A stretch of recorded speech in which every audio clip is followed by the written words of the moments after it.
के सर्वश्रेष्ठ धनुर्धर कुमार देवदत्त की परीक्षा होगी। कुमार देवदत्त की! कुमार देवदत्त की! कुमार देवदत्त की! कुमार देवदत्त की! कुमार देवदत्त की! देखना महादेव, देवदत्त चुटकी बजाते ही लक्ष्य भेज देगा। उससे श्रेष्ठ दूसरा धनुर्धर कोई है ही नहीं। हाँ, सुना है। अनुज अमितोधन बता रही थी, उससे उत्तम कोई नहीं।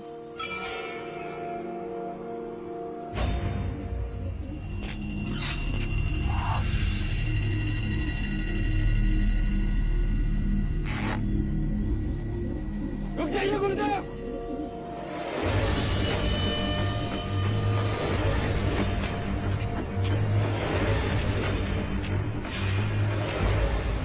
क्षमा गुरुदेव, परीक्षा के लिए क्या मूक पक्षियों को लक्ष्य बनाना उचित है? परीक्षा में धनुर्धर की योग्यता को परखना होता है। क्या युवराज के पास कोई और विधि है?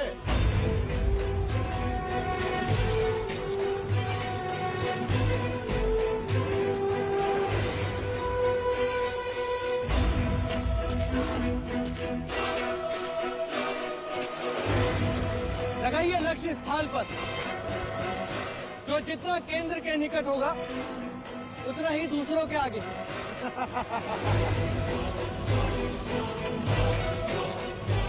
युद्ध में थाल और कटोरों में बाण नहीं चलाते अनुज। रणभूमि में क्षत्रिय जीवन और मृत्यु पे खेलते हैं। अरे यदि उड़ते पक्षियों को नहीं मार सकते तो शत्रु तुम्हें मार देंगे। युद्ध रणभूमि में खेला जाता है जयेश, यहाँ नहीं, और वो भी अनिवार्य हो तब। यहाँ तो केवल परीक्षा के लिए निर्दोष पक्षियों को लक्ष्य बनाया जा रहा है। ये उचित नहीं। उपदेश साधु संत देते हैं, कहते रहे। यहाँ तो केवल परीक्षा दी जाती है, भीरुता के व्यर्थ कारण नहीं। कुमार देवदत्त सत्य कह रहे हैं। होने वाले सम्राट को लक्ष्य का छोप कैसा?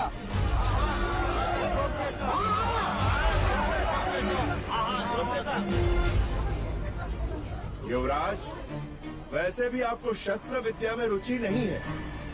हम आपकी परीक्षा बाद में लेंगे।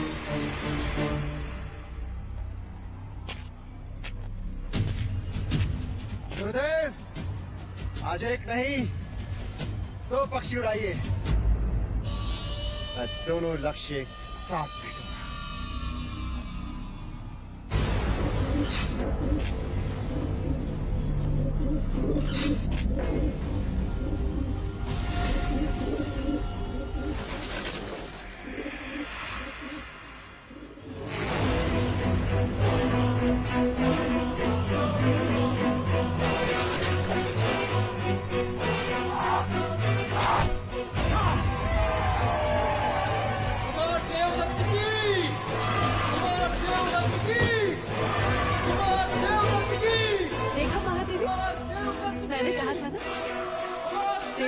बड़ा धनुर्धर कोई है ही नहीं। देवदत्त की!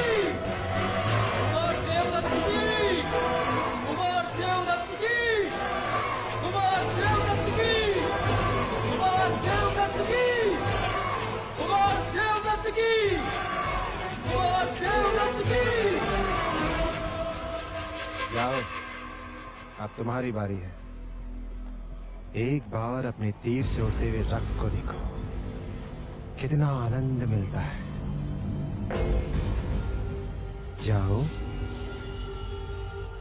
सिद्धार्थ, अब तुम्हारी बारी है।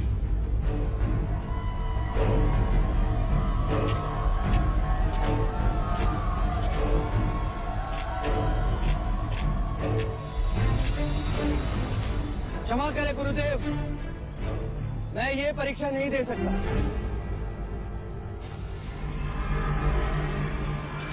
तो ठीक है गुरुदेव, परीक्षा समाप्त हुई। मुझे सर्वश्रेष्ठ घोषित किया जाए। जी गुरुदेव, अब ज्येष्ठा को सर्वश्रेष्ठ घोषित कर दें। मैं पक्षियों को नहीं मार सकता। सिद्धार्थ, तुम्हें परीक्षा देनी होगी, ये मेरा आदेश है। गुरुदेव, आप मेरी यही परीक्षा लेना चाहते हैं ना कि मैं धनुर्विद्या में निपुण हूं कि नहीं? तो लक्ष्य कोई दूसरा भी हो सकता है। हो सकता है, हाँ हो सकता है, लेकिन लक्ष्य उतना ही कठिन होना चाहिए जितने ये उड़ते हुए पंछी।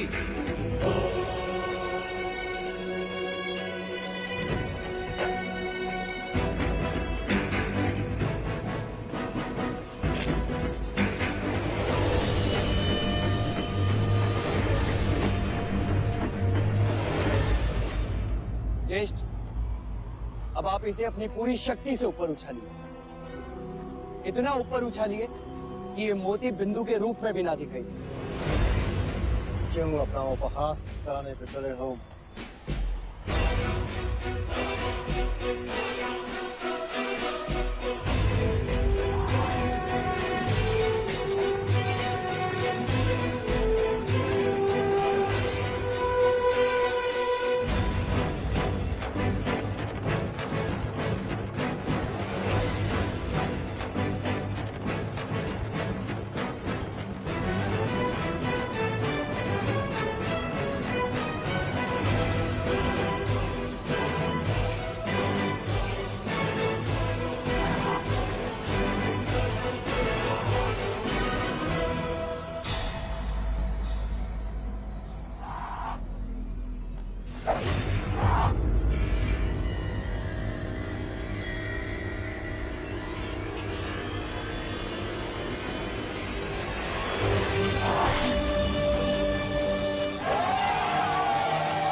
युवराज स्नान कर रहे हैं कुमार।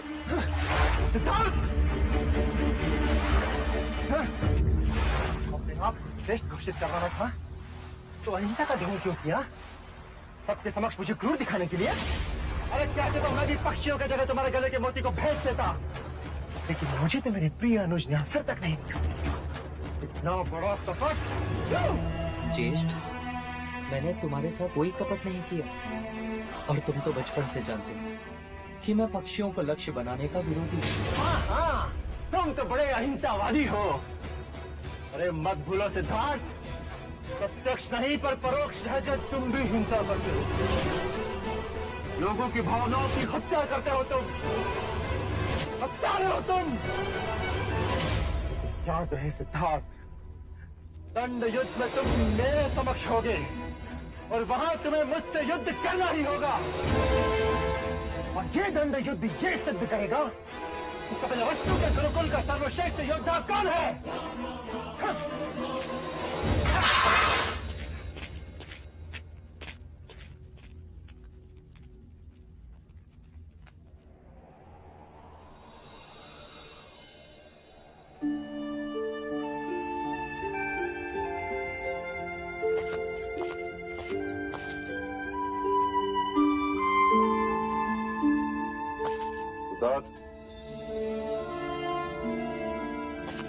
आप मुझे बुला लिया होता? मुझे लगा तुम दंड युद्ध के लिए अभ्यास कर रहे हो, परंतु तुम यहाँ तो चित्र निकाल रहे हो। ये लाल रंग क्षत्रियों के उंगलियों पर अच्छा लगता है पुत्र, परंतु ये लाल रंग शत्रु के रक्त का होना चाहिए, ना कि चित्रकारी का। तुम्हारे गुरुजनों ने गुरुकुल में तुम्हें गीता का ज्ञान तो दिया ही हो, पूर्ण कंठस्थ है। केवल कंठस्थ करने से क्या लाभ पुत्र? जब तक उसमें कहे गए क्षत्रिय कर्म के उपदेशों का पालन न किया जाए। मैं कुछ समझा नहीं। तुम्हारे अहंसिक विचार सुनकर मुझे बड़ा खेद हुआ। जब तुम एक पक्षी को नहीं मार सकते तो युद्ध में शत्रु को क्या मारोगे? अहिंसा की बातें दुर्बल करते हैं, क्षत्रिय नहीं पुत्र। और तुम्हें क्षत्रिय हो, तुम्हें क्षत्रिय धर्म का पालन करना ही चाहिए। शाक्य कुल के भावी राजा हो तुम। अपने कुल की रक्षा के लिए न जाने कितने युद्ध करने पड़े तुम। कब तक क्षत्रिय एक दूसरे से युद्ध करते रहेंगे? राज्य की रक्षा करना उनका उत्तरदायित्व होता है पुत्र। पर क्या राज्य की रक्षा केवल युद्ध से की जा सकती है? विचार विमर्श के द्वारा भी तो प्रश्नों का हल ढूंढा जा सकता है। कायरता की बातें क्षत्रिय नहीं करते पुत्र। एक मनुष्य दूसरे को मारे, उसमें वीरता कैसे? अंत में कौन किस पर राज करेगा? अंत में वही राज करेगा जिसके हाथ में तलवार होगी पुत्र। और वो तलवार मैं तुम्हारे हाथ में देखना चाहता हूँ। एक चक्रवर्ती राजा के रूप, सम्राट के रूप में देखना चाहता हूँ। ये मत भूलो कि तुम शाक्य कुल के उत्तराधिकारी हो। प्रलय के समय यदि केवल एक ही मनुष्य को जीवित रहना पड़े तो वो केवल तुम्हें होना चाहिए पुत्र, केवल तुम्हें।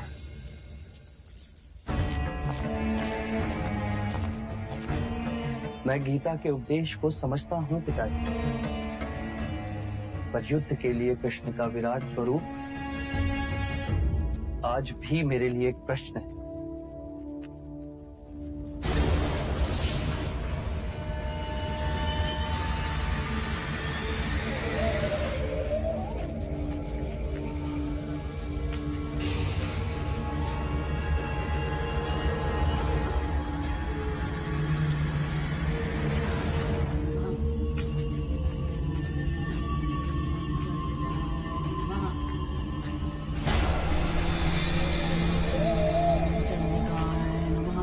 आ गई तू, कब से प्रतीक्षा कर रही थी। प्रणाम दादी। दादी, मंझली रानी आई हैं।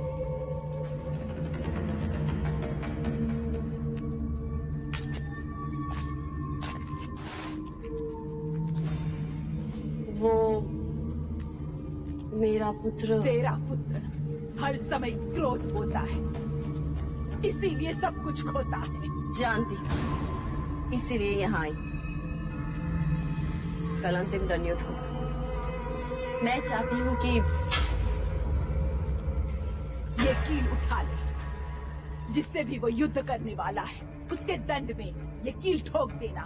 वो कभी भी तेरे पुत्र पर प्रहार नहीं कर सकेगा।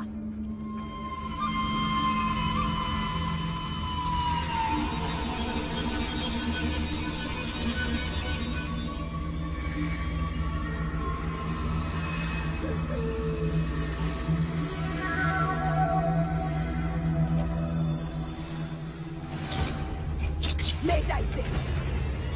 देने वाली को तू क्या देगी?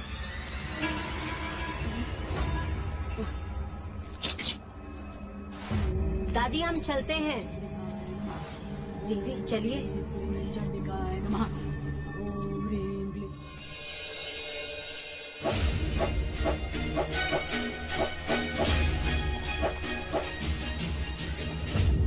देवदत्त,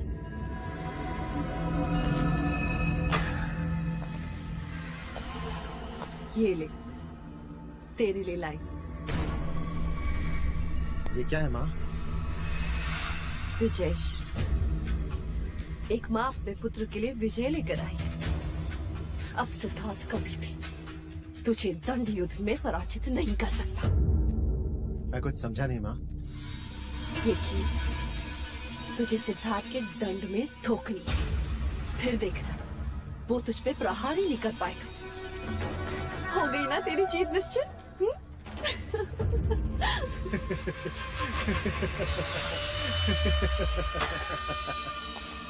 माँ, मुझे जीत याचकों की तरह झोली में नहीं, अपनी मुट्ठी में चाहिए। यदि आप कहें तो ये कील सिद्धार्थ की हथेली में ठोक दूं, यदि कहें तो तलवार से उसका सर उड़ा दूं मां। लेकिन इस तरह ये टोने टोट के करके मुझे विजय नहीं होना। मैं एक शूरवीर क्षत्रिय हूं, मुझे जीतना है और मैं जीतूंगा। और जीत का महत्व तब होता है जब एक योद्धा अपने शौर्य और वीरता से युद्ध को जीते।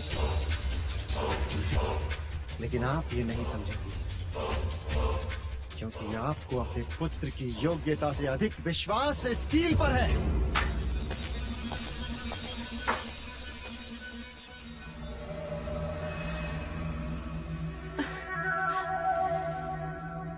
नादान कहीं का। अब चाहे कुछ भी हो जाए गुप्ता, विजय का मुकुट तो तेरे ही सर होगा। यशस्वी भव क्षत्रिय।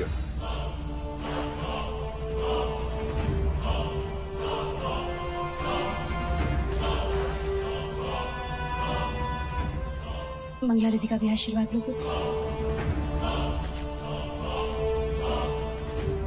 अरे मेरा आशीर्वाद तो सदैव तुम्हारे साथ है पुत्र,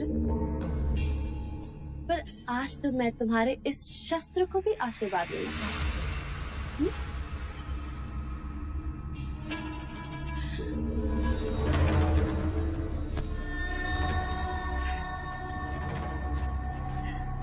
ईश्वर करे तुम्हारे शस्त्र को किसी की अशुभ दृष्टि ना।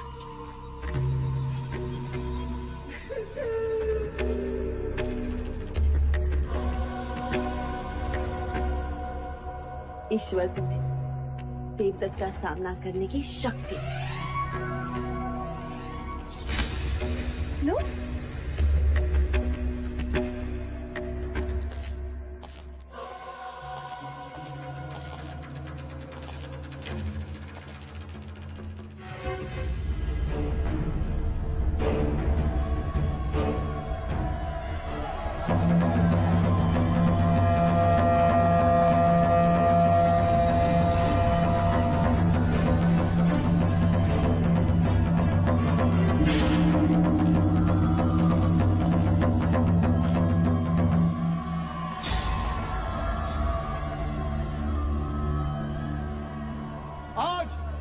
परीक्षा का अंतिम चरण ये निश्चित करेगा कि कपिलवस्तु के गुरुकुल का सर्वश्रेष्ठ योद्धा कौन है।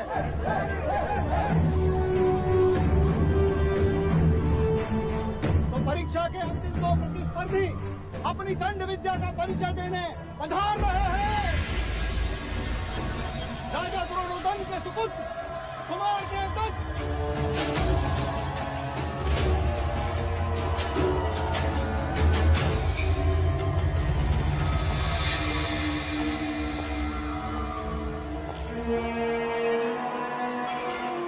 और महाराज शुद्धोदन के सुपुत्र और कपिलवस्तु के भावी सम्राट युवराज सिद्धार्थ दाता।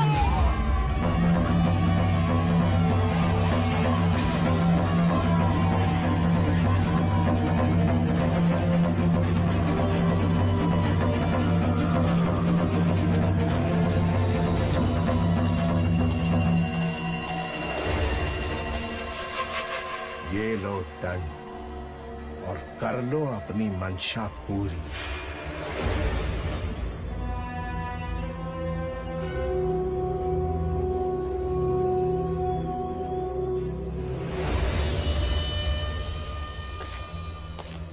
आज ये प्रमाणित कर दो कि तुम्हारे दंड और कृष्ण के सुदर्शन में कोई भेद नहीं। वो जब भी चला शक्ति के लिए चला। आज तुम्हारा ये दंड भी चलेगा तो शक्ति के लिए, अपने माता पिता की प्रसन्नता के लिए, अपनी प्रजा का विश्वास जीतने के लिए।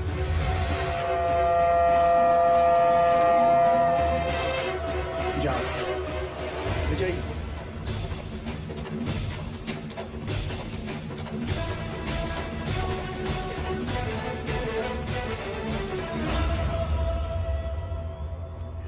कौन दिन लाख चतुर था, परंतु युवराज के साहस पे तो मैंने पराजय की कील ठोक दी।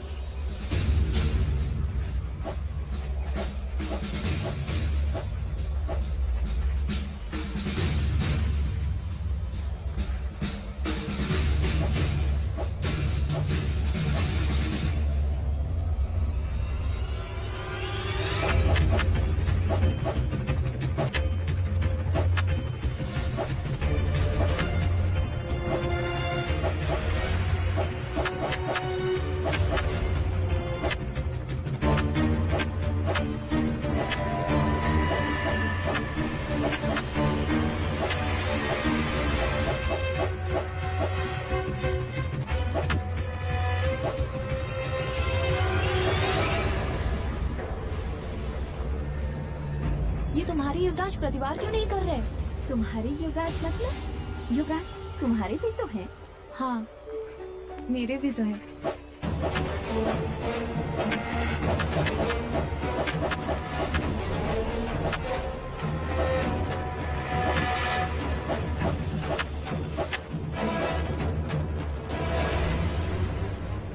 तुम मुझ पे प्रहार क्यों नहीं करते सिद्धार्थ?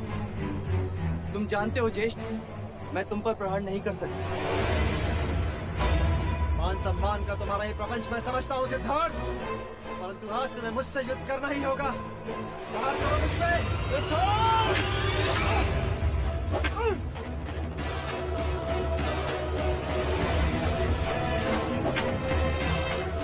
सिद्धार्थ प्रहार करो या अपनी हार स्वीकार करो।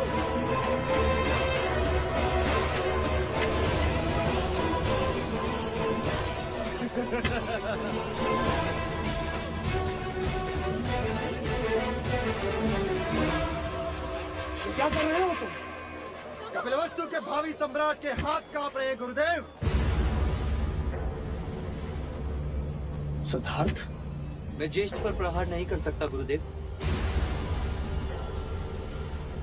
आचार्य कौंडिन्य, तो क्या मैं देवदत्त को कपिलवस्तु का सर्वश्रेष्ठ योद्धा घोषित कर दूं? नहीं, मुझे भीख में नहीं चाहिए। मुझे तुम्हें प्रहार करना हो। ये युद्ध नहीं केवल एक परीक्षा है गुरुदेव, मैं चाहकर भी हाथ नहीं उठा पाऊंगा। तुम सबके समक्ष ये स्वीकार करो, तुम कार हो। मेरी प्रतिभा से भय लगता है तुम्हें। स्वीकार करो। सिद्धार्थ, अब तुम्हें किसी एक विकल्प का चयन करना है। या तो तुम्हें प्रहार करना है, या फिर आज के बाद आचार्य कौंडिन्य को भूल जाना है। मैं तुम्हारा गुरु नहीं और तुम मेरे शिष्य नहीं। गुरुदेव, यदि तुम इस परीक्षा में विजय न हुए तो मेरा सिखाया सब मिथ्य है।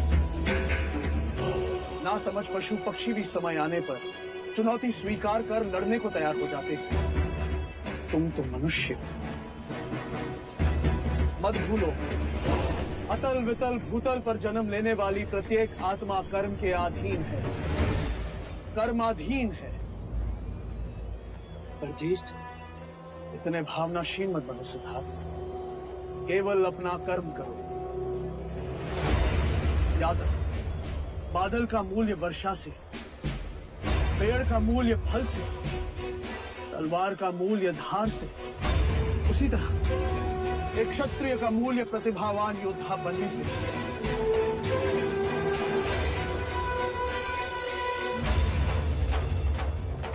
सिद्धार्थ, मैं जा रहा हूं। यदि मुझे रोकना चाहते हो तो युद्ध करो।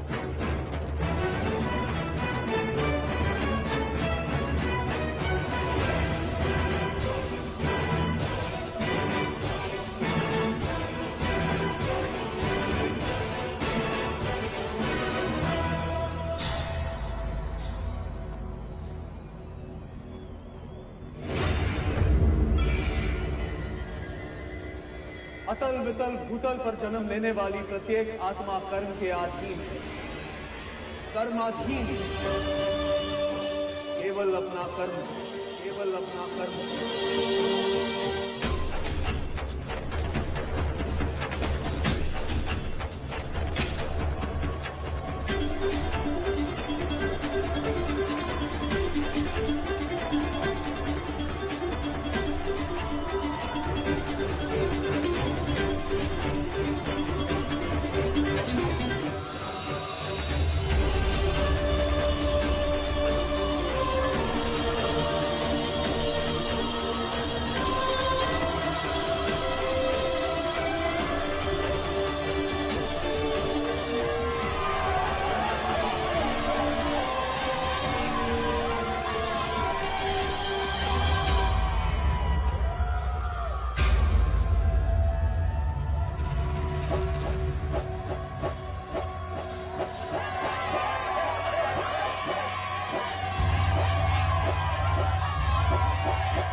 ये प्रहार मैं अपने लिए नहीं, गुरु आज्ञा से कर रहा हूँ।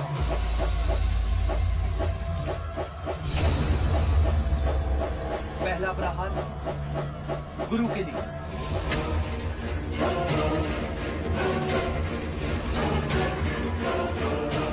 दूसरा माता पिता की अपेक्षा के लिए,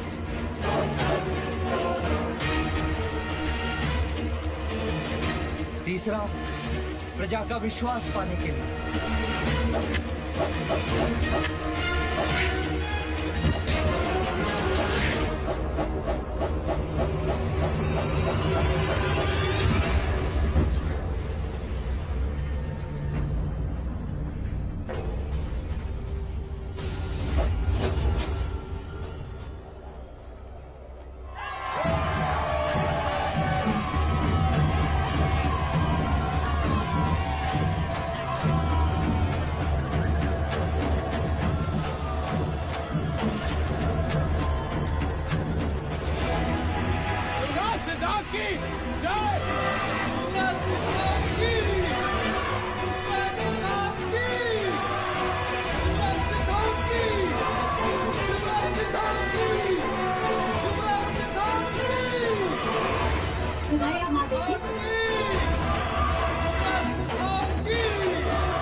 कपिल वस्तु को शोभा यात्रा का आयोजन करो।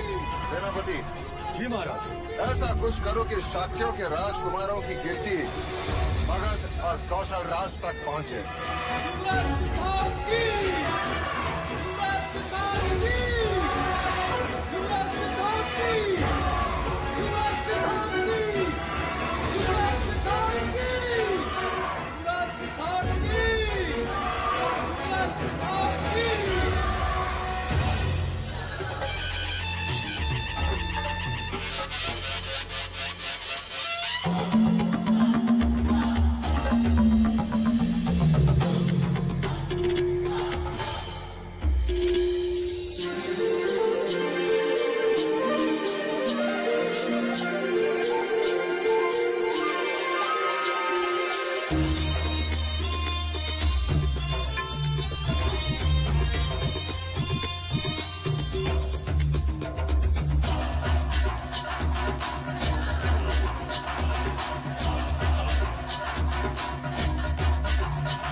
तुम बांसुरी कितनी अच्छी बजाते हो।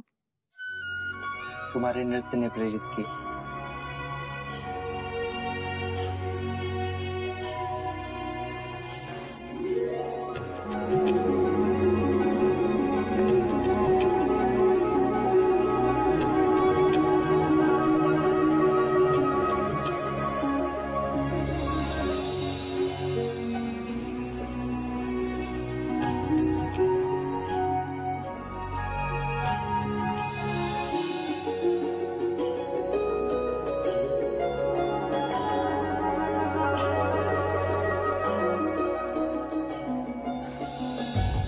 कौन हो तुम?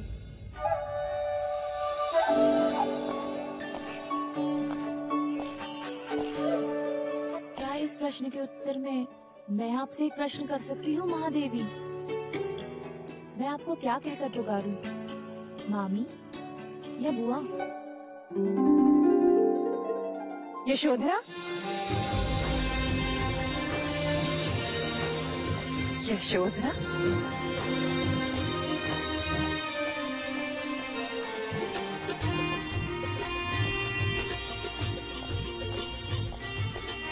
तुम यशोधरा ही हो ना?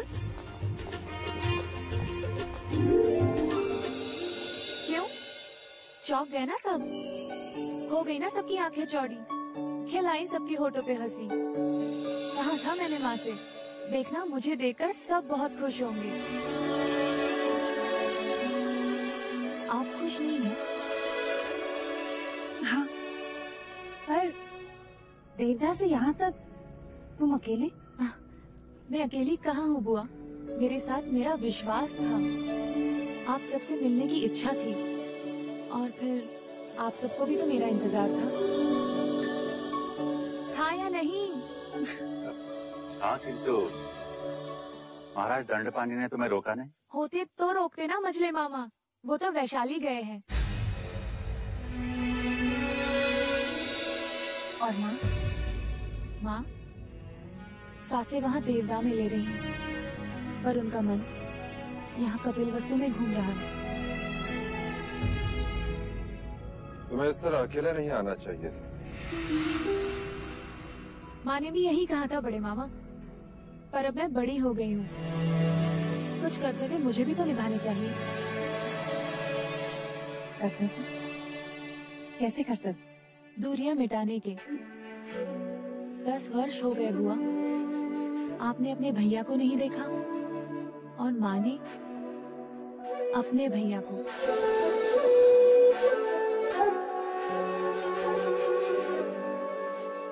तुम्हारे रूप में मुझे अमिता दिखाई दे रही,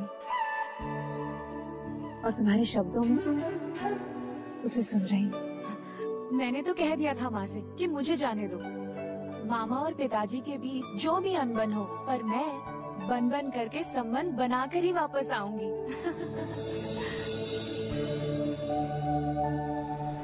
यशोधरा, तुम यहाँ तक आ गई और तुम्हें किसी ने रोका नहीं?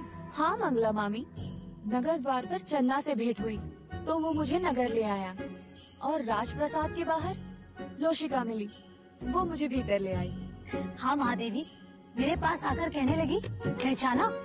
मैंने कहा नहीं, तो कहने लगी 10 वर्षों के बाद आई हूँ, मुझे पुष्प पसंद है और मेरे हाथी का नाम कुंज है।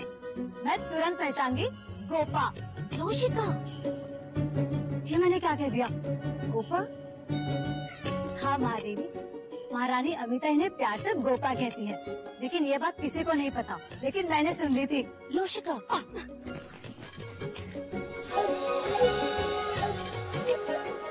गोपा, अच्छा ना। कपिल वस्तु में तुम्हारा स्वागत है गोपा।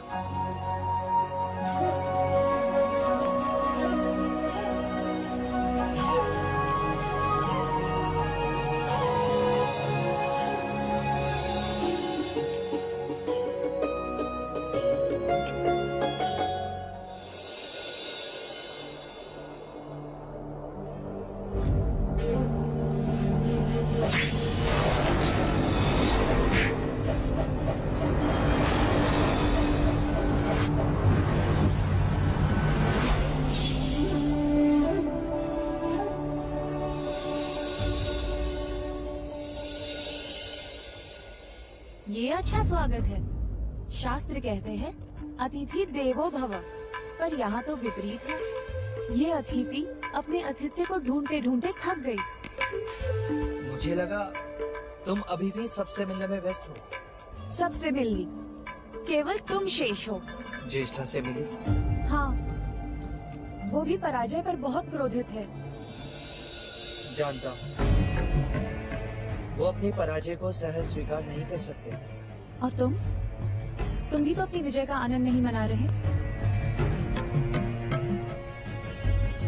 ऐसा क्यों कहती हो? स्वयं से पूछो। सब कुछ छोड़कर यहाँ अकेले आकर बैठ गए। कोई काव्य की रचना कर रहे हो? नहीं।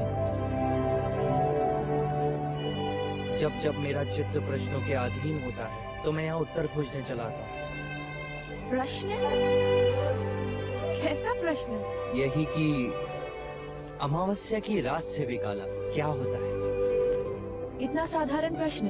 अमावस्या की रात से भी काला होता है स्त्री की आंखों का काजल।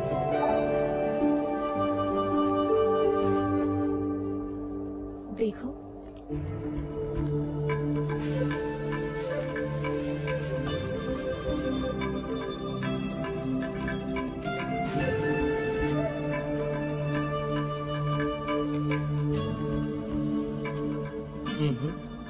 कलंक।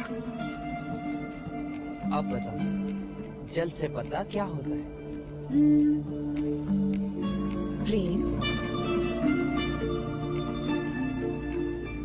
सच कहा ना मैंने? ज्ञान। जल से पतला ज्ञान होता है शोधरा। अब एक प्रश्न मैं करूं? हाँ हाँ, पूछो ना। तुम केवल अच्छी बांसुरी बजाते हो या सिखा भी सकते हो? तुम चाहो तो सिखा भी सकता हूँ। कहते हैं ज्ञान और खुशियाँ बांटने से बढ़ती हैं यशोधरा। गोपा, गोपा अच्छा नाम है ना? पहले एक सुर सीखी, केवल फूको इस तरह।